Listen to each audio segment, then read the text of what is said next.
안녕하세요. 일마일입니다.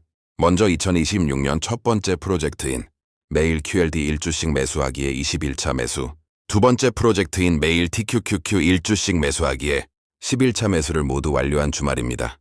여러분은 매일 1주, 2주 만원 0.1주 소수점 매수 또는 매일이 아니라 매주, 매월 무엇이든 좋습니다. 중요한 건 방식이 아니라 꾸준함입니다. TQQQ와 BITX 프로젝트의 현재 계좌 상황은 영상 후반부에 말씀드리겠습니다. 끝까지 시청해 주시길 바랍니다. 오늘 영상은 한 분의 댓글에 대한 답 영상이면서 QLD와 TQQQ를 투자하는 구독자 및 시청자분들에게 전하는 영상입니다. 여러분, 오늘 영상은 QLD가 좋다, TQQQ가 나쁘다 이런 영상이 아닙니다. 그리고 배당 ETF가 최고다 이런 영상도 아닙니다. 오늘 영상은 딱 하나입니다. 레버리지 ETF를 주력으로 가져가는 사람이 왜 배당 ETF를 함께 가져가야 하는지, 이걸 구조적으로 설명하는 영상입니다. 지금 이 영상을 보고 계신 분들 중에 QLD를 주력으로 투자하고 계신 분, TQQQ를 장기로 가져가고 싶은 분, 혹은 언젠가는 레버리지로 크게 굴리고 싶다 고 생각하는 분들은 이 영상 끝까지 보시길 바랍니다. 먼저 현실부터 짚고 가겠습니다. QLD, TQQQ 수익률은 정말 매력적입니다. 하지만 문제는 수익률이 아니라 과정입니다.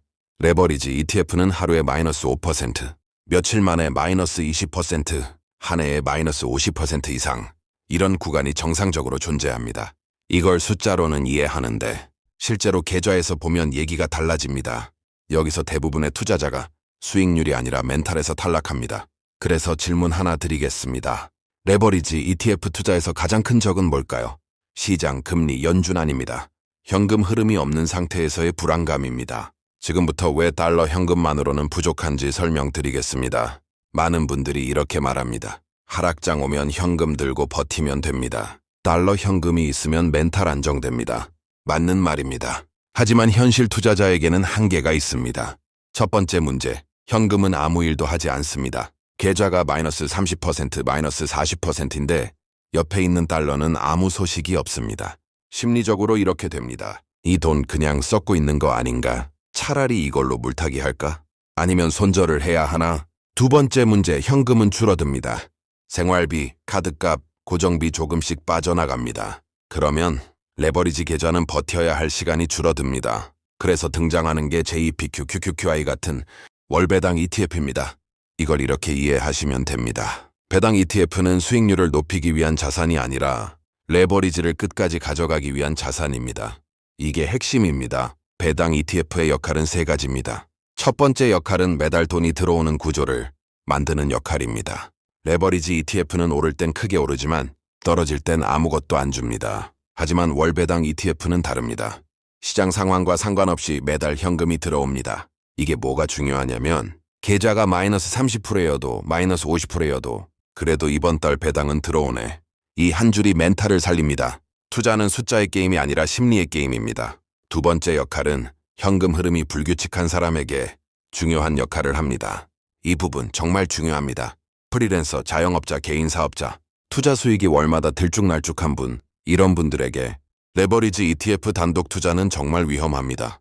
왜냐하면 돈이 필요할 때 하필 시장이 나쁠 수 있기 때문입니다. 그때 레버리지 ETF를 팔면 어떻게 될까요? 손실 확정, 복리구조 붕괴, 멘탈 붕괴됩니다. 하지만 배당 ETF가 있으면 생활비 일부를 배당으로 커버할 수 있습니다. 즉, 투자 자산을 팔지 않고도 버틸 수 있는 구조입니다. 세 번째 역할은 안정감을 중시하는 성향에게 중요한 역할을 합니다. 이건 성향 이야기입니다. 모든 사람이 마이너스 50%를 숫자로만 볼 수는 없습니다. 계좌 열 때마다 심장이 뛰는 분, 밤에 잠 안 오는 분, 하루에도 몇 번씩 앱 확인하는 분, 이런 분이 레버리지 100%면 결과가 좋아도 중간에 탈락합니다. 월배당 ETF는 수익률을 낮추는 자산이 아니라 탈락 확률을 낮추는 자산입니다. 이제 은퇴자에게 배당 ETF가 필요한 이유에 대해 설명드리겠습니다. 이건 정말 명확합니다. 은퇴자는 자산 증식보다 현금 흐름이 우선입니다. 레버리지 ETF는 현금 흐름이 거의 0입니다. 은퇴자에게는 수익률이 높다보다 매달 돈이 나온다가 중요합니다. 그래서 구조는 이렇게 됩니다. 성장 자산은 QLD와 TQQQ, 현금 흐름은 JPQ와 QQQI. 이 조합이 있어야 은퇴 이후에도 투자 자산을 유지할 수 있습니다. 그럼 비율은 어떻게 가져가야 할까요? 정답은 없습니다. 하지만 하나의 기준은 있습니다. 최소 10%입니다. 이 10%가 하는 역할은 큽니다. 배당으로 생활비 보조가 될 수 있고, 배당으로 하락장에서 멘탈 유지가 될 수 있고, 배당으로 레버리지 장기 유지가 가능합니다. 비율은 성향에 따라 달라집니다. 공격적이라면 레버리지 80, 배당 20, 중립적이라면 70과 30, 안정을 중시한다면 60과 40. 오늘 영상의 결론은 이겁니다. QLD, TQQQ는 잘못된 상품이 아닙니다. 하지만 혼자서는 오래 가기 힘든 상품입니다. 배당 ETF는 수익률을 희생하는 자산이 아니라 레버리지를 끝까지 가져가게 해주는 자산입니다. 레버리지와 배당, 이 조합을 이해하면 투자는 훨씬 편해집니다. 오늘 영상이 지금 월배당을 당장 사세요가 아니라 구조를 이해하게 만드는 영상이었기를 바랍니다. 오늘 영상으로 QLD와 TQQQ 장기 투자에 도움이 되었으면 합니다. 저 일마일은 페이스메이커 투자, 즉 매일 1주씩 매수하는 원칙에는 앞으로도 변함이 없습니다. 같이 가실 분들은 구독과 좋아요 눌러주시고 댓글로 여러분의 생각과 의견도 자유롭게 남겨주시길 바랍니다. 각자의 속도로, 하지만 같은 방향으로 가면 됩니다.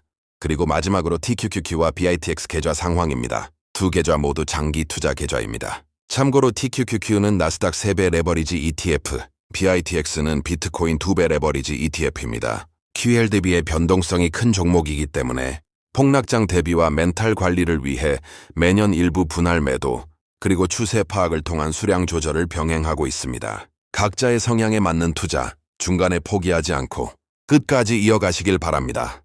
즐거운 주말 되시길 바랍니다.